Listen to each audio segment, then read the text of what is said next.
Yes, it finally happened. We got the reveal of Ghost of Tsushima 2, which is actually called Ghost of Yōtei. It features a brand new protagonist who we already see do some very cool new moves, and there is way more to this trailer than meets the eye, so let's go over it. Of course, if you are excited, leave us a like, and we started a giveaway for the game too. Make sure you're a subscriber of the channel, and then you can enter via the link in the pinned comment. And let's actually start by talking about the name of the game. Ghost of Yōtei is referencing Yōtei Mountain, a large volcano on the Japanese island of Hokkaido, which in itself is a very interesting region. The game takes place in 1603, more than 300 years after Ghost of Tsushima, and during this time the area was outside the rule of Japan. It was instead inhabited by a people called the Ainu, although the southern tip of the island was also home to Japanese settlers during the time of the game. But yeah, the main thing that means is that the perceived law and order brought by the samurai is nowhere to be seen in Hokkaido. This also becomes clear from dialogue, as a man talking to our new main character Atsu mentions that every Ronin here is after her. If there was proper law enforcement, Atsu would definitely be chased down by samurai, but no, instead the Ronins are hunting us down, which are former samurai who either lost their master or their master's favor. So maybe this time around some of them will function like roaming bosses, like the mercenaries from AC Odyssey, which would be very cool. The same character in the trailer also mentions this is a place where people come to disappear, so we've definitely found ourselves in a very interesting spot indeed. I already mentioned it during our live reaction, but I was getting some heavy western feels during the trailer, and this lawless setting definitely adds even more to that. And while I don't know if we get to explore the entirety of the region, Hokkaido is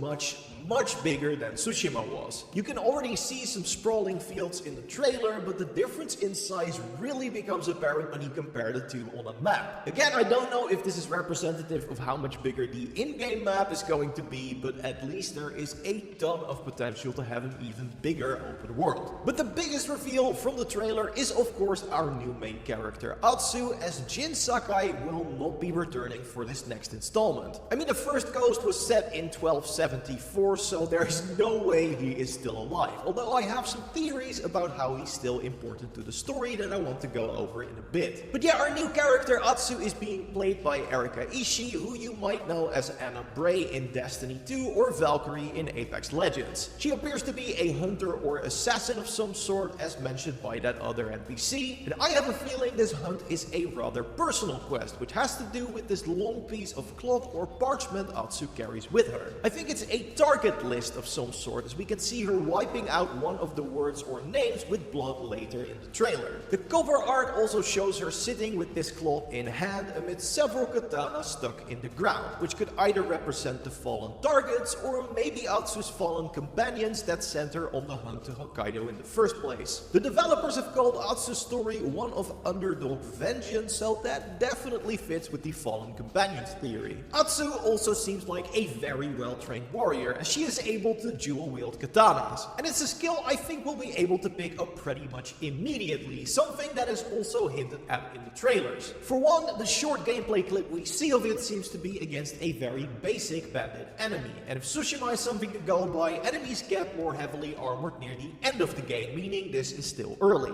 The wanted poster of Atsu shown near the beginning also depicts her wielding two swords, meaning it's a skill she uses when she starts building a reputation for herself in Hokkaido. And yeah, considering how amazing the single katana combat in Ghost of Tsushima was, wielding two at the same time is going to be incredible. And the best part is, that's not even all, as we also see a short clip of Atsu with a kusarigama in hand. Assassin's Creed Shadows showed some cool uses for this weapon, so I am sure Sucker Punch will do some fun stuff with it as well. And while I'm guessing we get some quiet and stealthier options too, in the range department we also have access to a Tanegashima rifle, which were very common for the time period. So it seems like Ghost of Yōtei is massively expanding your arsenal, but the one question that leaves me with is what it means for the stance system. I feel like one of the reasons the stance system in Tsushima worked so well was because you only had one weapon, so it added some much needed versatility. But now that we get multiple weapons, does that mean that every weapon will have 4 stances? My personal guess for now is that the kusarigama is specifically meant to deal with groups, and the katana is still your go-to option to counter various weapon types, but we'll have to wait and see. I also think that wielding a single katana is still going to be an option. We can briefly see the beginning of a duel and a standoff later, later, where Atsu only seems to reach for a single blade. Nice to see that both are returning as well, as specifically the jewels were some of my favorite parts of the last game. And much like Jin, Atsu seems to carry a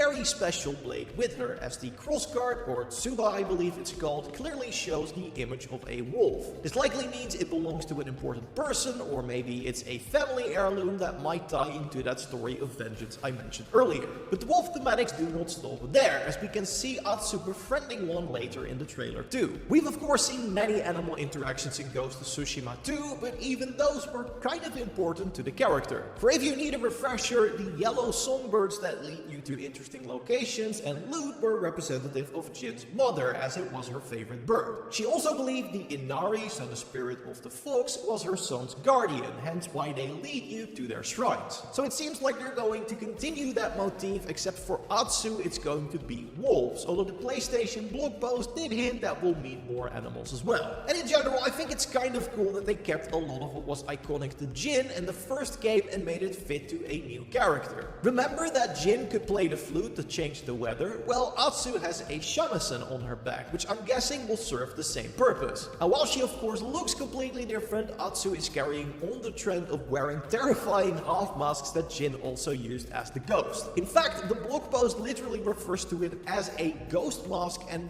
maybe I'm reading into it too much, but that info got me really excited. If it means what I think it means, Jin's actions in Tsushima have led to multiple ghosts standing up over the years, protecting the people of Japan while functioning outside the law and definition of honor upheld by the samurai. There might even be multiple ghosts in game, but at the very least it sounds like Atsu is carrying on Jin's legacy in some shape or form. And I think that also gives us an explanation for the fact that the guiding winds that can be seen several times in the trailer are also back. Like the songbirds were a representation of Jin's mother, the guiding winds represented his father Kazumasa. So it would make no sense for Atsu to see these unless the winds are now representative of Jin, guiding the new ghost to defend the people of Japan. Definitely take this with a grain of salt, but I kinda like this theory, so I hope it turns out true. And one other way that Jin could of course show up is through the legendary tales we encountered in the first game. These were an absolute highlight, and they also returned for the Iki Island DLC, so I can't imagine them remaining absent for the sequel. And how cool would it be for one of those stories to be about a legendary samurai who became a ghost to save the people from his island? And there are of course plenty of rewards that would be fitting for such a quest, like Jin's old armor or the return of the ghost stance. While I imagine the side content will be as high quality as the previous game, it's actually the main story I'm most excited about. Obviously we currently know very little, but one interesting detail appeared in an article in the New York Times. The developers have stated that players would have a greater control over her, so Atsu's story, than in the previous game, which has me hopeful that we get to see more impactful choices like the ending for Ghost of Tsushima, which was the absolute highlight of the main quest. The game appears to have much more urban areas as well, so I can also imagine us to run into a lot more people, forming meaningful relationships and rivalries by some of the choices that we get to make. We'll make some enemies for sure, and there are some very dangerous looking new variants as well. This intimidating warrior wields a large Nodachi sword and uses the familiar way of the flame to ignite his blade, so I'm hoping that means Atsu gets to use it too. Or, since these short clips at the end all show Atsu's new combat abilities, it could be that this is in fact her, which would not only confirm the way of the flame is back, but also that we get to use a Nodachi sword and wear that badass armor set. Another part of the trailer I want to draw attention to is the wanted poster. We used Google Image Translate and ChatGPT to translate it, so of course please correct me if any of this is mistranslated and let me know your theories on the poster as well. But yeah, there's some info here on Atsu's lost whereabouts, a reward for 100 Rio for this woman's head, but it's the second line that is the most interesting, as it refers to Atsu as the 18th warrior, which totally fits with what I mentioned earlier, as that means our protagonist is or was part of an army or warband of sorts. Again, your theories are more than welcome, just wanted to note it because it fits with the rest of what we seem to know about Atsu. So yeah, safe to say I am really excited after this teaser trailer, so I hope we get to learn more soon. With the blog post noting there's more to share in the months ahead, I'm thinking Game Awards on December 12th is a likely spot for the game to show up. Since Sony stated there won't be any major existing PlayStation franchise titles before April 2025, we know it won't release early in the year. But since they like to announce things relatively close close to release these days, I'm thinking summer 2025 is actually pretty likely. The original Ghost came out in July, and with the PS5 Pro hitting late this year, I can't think of a better title to showcase that machine's power than Ghost of Yōtei. Let us know if we missed anything in the comments, subscribe for more videos on the game, and leave a like if you enjoyed this one. And while we wait for more info, you can already jump into Genshin Impact. Right now, we made a video on the big new free update that you can watch by clicking on the screen. I will see you in the next one. Goodbye.